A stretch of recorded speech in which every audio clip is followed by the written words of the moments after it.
Yo, what is good? So we're going to just go over quickly just guidelines for how I believe you should approach your nutrition for kind of like mainly through fat loss, but in terms of like muscle building, if you're going to undergo a good, strong resistance training plan, which we're going to set, we want to hit certain principles that will allow you to build a bit of muscle while losing the body fat.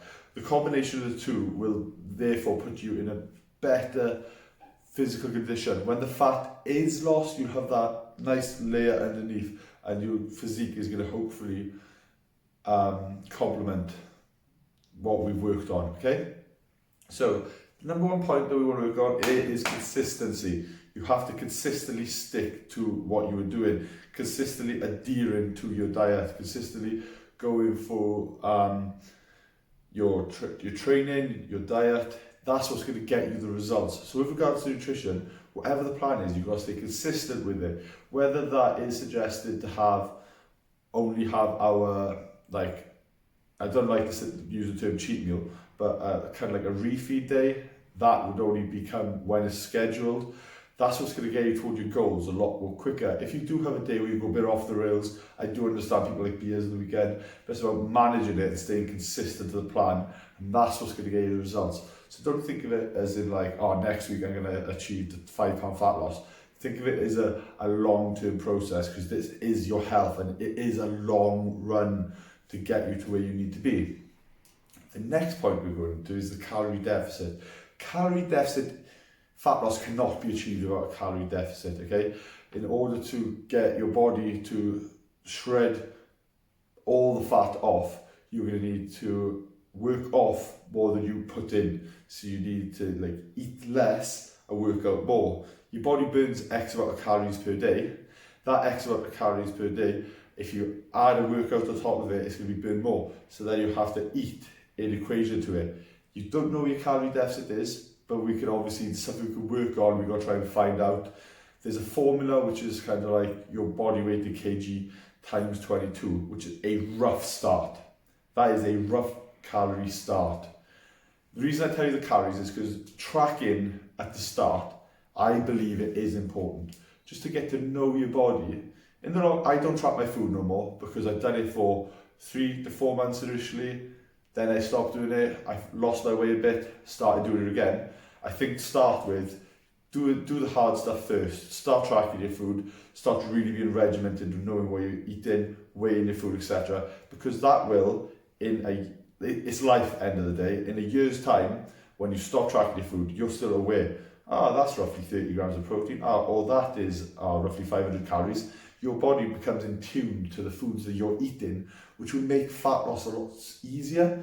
So to start with, I do advise tracking, but in the long run, it's probably not that, it's not going to happen for the majority of you, because it does get a bit tedious. It does make life a bit stressful for no reason. The next one is, there's certain nutrients which you have to consume in order to get your body to the best physical condition. Protein is obviously that main one, and the next one I'd say just the fruits and vegetables. If we can structure them meals into your diet as the more frequent ones, as you say for 3 square meals a day, say a chicken and vegetable meal, a mincemeat and vegetable meal, or corned meat if you're a vegetarian, or a Greek yogurt and berries and fruit. With the whey protein would also be very beneficial. These meals as your consistent baseline into your diet are going to be the foundations of what's going to help you develop a better physique. Okay? And from there, we have to go into, it's not really nutrition based, but it's very important, which is the mindset. You put your mind where your goals are. You have to really relate to what your goals are and how badly you want to achieve them. And I think that's very important. You don't understand how important I think that is. Do you want the food that you put in front of you, or do you need the food? If you need it because you're starving and it's a good quality, high protein, vegetable, nutrient rich food, you probably need it.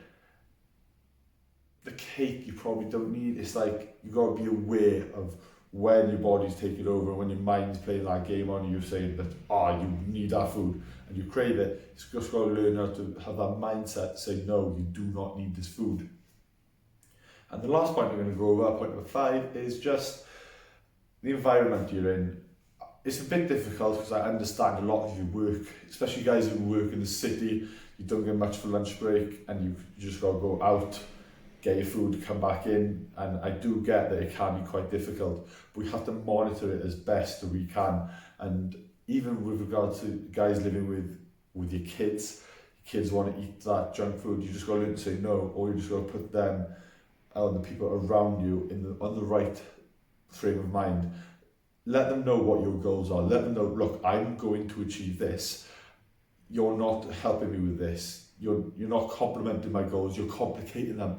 And that little bit of a mindset with complementing and complicating could be a big difference between you achieving your goals, because the people you surround yourself with and the environment that you're in does make a massive difference. And I think the second you get that environment in check and the mindset in check, the rest should become a lot easier. Guys, any questions, hit me up. Peace and love. Let's go.